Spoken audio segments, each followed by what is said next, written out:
pleasure to introduce my eldest son, Nic, who's going to speak on a very passionate subject of his. He's come down from Perth to do this. Thanks very much. It's been unfairly maligned by the press in Australia, and whenever there's a dingo attack, it's always because of human error and human involvement, and often a bit of stupidity, which could have been avoided with a bit of common sense and responsibility. There's only been a handful of dingo attacks. One of them everyone knows, and even now when I take my dingo out, the first thing people say, it's a dingo, and then they ask me, did it eat his area, and a dog is a different animal, as is Canis Dingosaurus. It has different smells to a dingo. Dingo, if you smell this dingo, it won't have any smell at all. They don't have any real odour, like they have their own characteristic odour to a dingo. We can't smell anything from a dingo.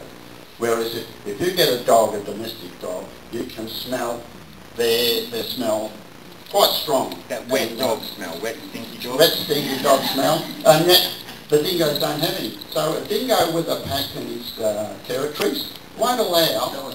The pack usually consists of an alpha male and an alpha bitch, and they got together because when they were about 3 years old, they grew up in a pack, and they would have been chopped off from the pack because they become competition to the alpha male in the pack, or the alpha bitch in the pack.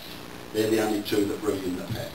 So the first year pups are looked after absolutely lovingly by the parents. Both mother and father will look after the pups. And when they're 12 months old, they then will turn around and look after the second litter of pup, which is born 12 months later. So that becomes the pack.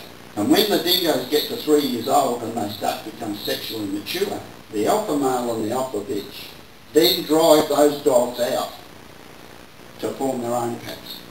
So those 3-year-old dogs go out and find another mate somewhere else and establish their own territory somewhere else, and that's how they spread basically across the country.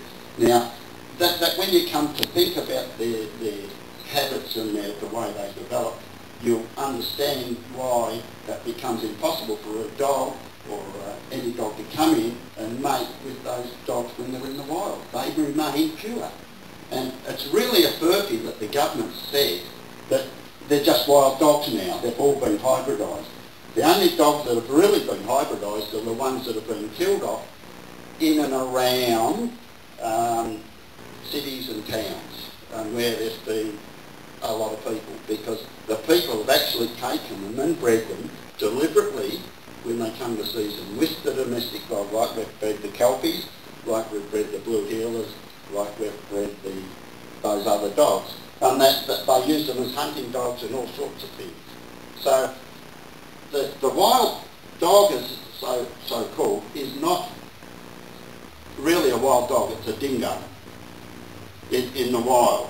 The ones that you find in and around the cities and things can be hybridised because of our problems with killing the alpha male and alpha bitch and these dogs coming into season and mating with domestic dogs in that area. And also, but it really is, the wild dog is really a pure red dingo. South Australia doesn't like them either. So what No, actually ran the gauntlet through South Australia with 2 dingoes going through West Australia to Victoria, and I stopped at a service station and the police officer said to me, is that a dingo in there? And I went, yeah, there's 2 of them. And he went, they're illegal in South Australia. And I was like, oh, here we go, what's going to happen? There was no sign on the border when I crossed, I didn't know. And he said, there's no big deal, we just worked out, just sprinkle the eye out for a couple 4-wheel drives. He said, they got bounties on them.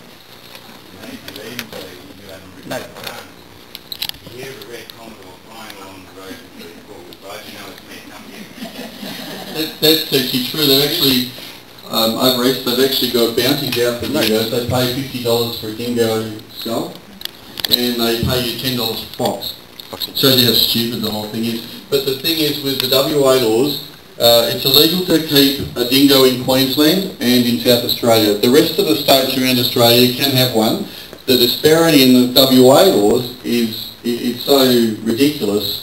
They say that the dingo is under the Wildlife Act, but it's not, and they're going to put it through on the Dog Act if they can, to pass it off as a wild dog, and they'll say there's no dingoes in this state, and that'll give justification to kill any dingoes that there are. And it doesn't give any security for people who have them here. And previously, and the ones that have the dingoes have been told to just go and register it at the council like you do with your regular canine, which we've all done, but it doesn't give any security. And they say that they issue permits to people with dingoes. They've only ever issued 2 permits in Western Australia, one's to Sarah Fife and one's to John Roberts. He's deceased, and his 11 dingoes, I don't know what actually happened to them, but Sarah Fife is the woman that's been on TV. You've probably seen her in the media with the cane toads and the explosives. Buffy the cane toad slayer? We're trying to get that clarified, and it's very difficult because one particular political party, it's all government, the government will say one thing and then they'll say that, well, CALM will issue permits. CALM doesn't issue permits, they've only issued 2. Yes.